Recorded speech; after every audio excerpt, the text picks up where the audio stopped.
Hindi pa tapos. Ano na yan dito? Tinangko pa. Nagkulang ang isang Christmas wrapper para sa aking baby Charity. Yan o. Tatapusin ko na yan.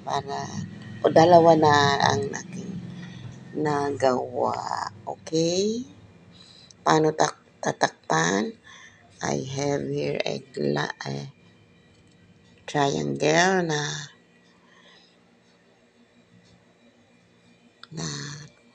sobra rito din. Dito sa ano na to. Dito sa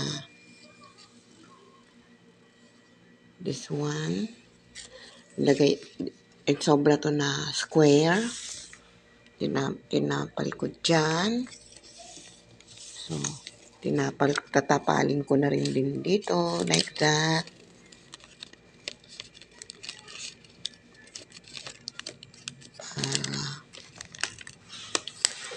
Matapos na. Okay. Okay. So, we'll finish this up. Ganyan.